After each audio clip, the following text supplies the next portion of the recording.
कि जा बेवफा तू तो शादी करता अब पगली के जीवन बर्बादी करता। एगो लड़का के बियाह हो गइल बा आज लोग कहेला कि लड़का बेवफा होला स्वामी जी ऐसा नहीं के हर एक लड़का के पीछे बहुत कुछ होला बहुत जिम्मेवारी होला। लड़का के सिर्फ प्यारे ना घर परिवार भी दिखेला। तो सबसे पहले उ लड़का के का होता उ लड़की से बहुत प्यार करता है लेकिन कोनो कारणवश वो लड़का के शादी हो जाता है। फिर वो लड़का जब लड़की से मिलता तो लड़की कहती है कि तू तो बेवफा निकल गई। लड़का कहता ऐसा बात नहीं करे जा हमनी के नौजवान भाई लोग बाल हो गए जा लगभग सब लोग के साथे बीतेला। तो वो लड़का अपना गाना के भाव में कहता चलिए लड़की कह पहले कहता रही शिवांगी आप मंच पे चले आओ शिवांगी न कि जा बेवफा तू तो शादी करता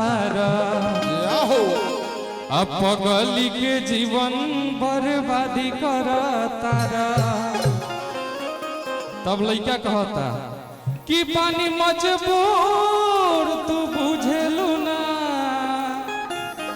कि पानी मजबूर तू बुझेलू ना झूठे कहेलू कि आजादी करता कि जा बेवफा तू तो शादी करता अब पगली के जीवन बर्बादी करता।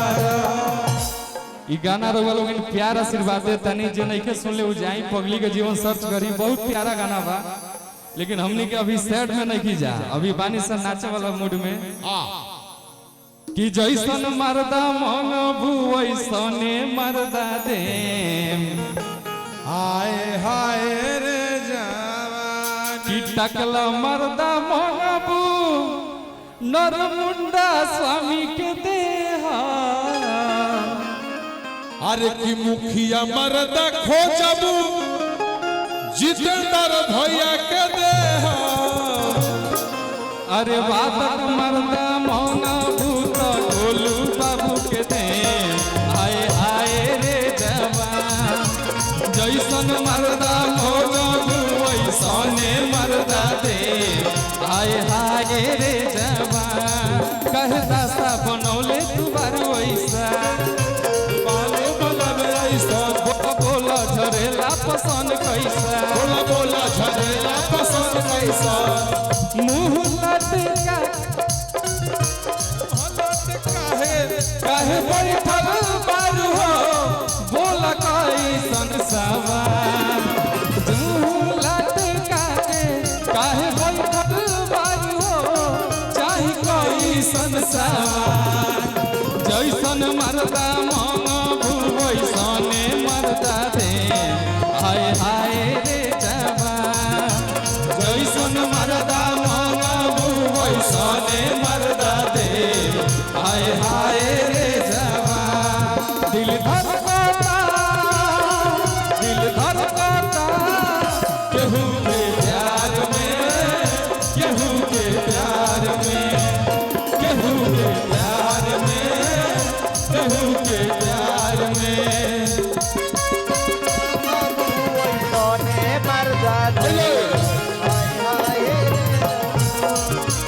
जैसन मर्दा मंगबू वैसने मर्दा दे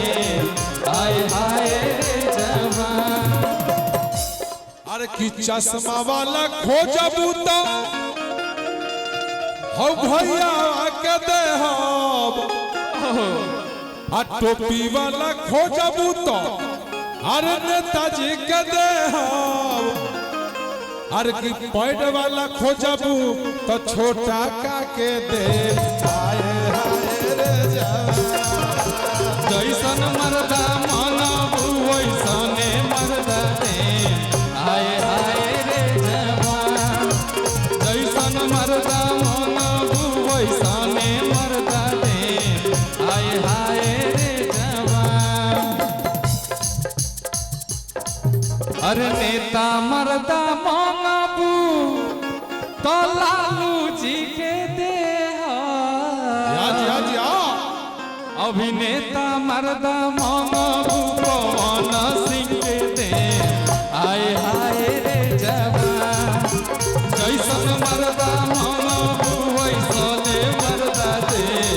आए हाय रे जवान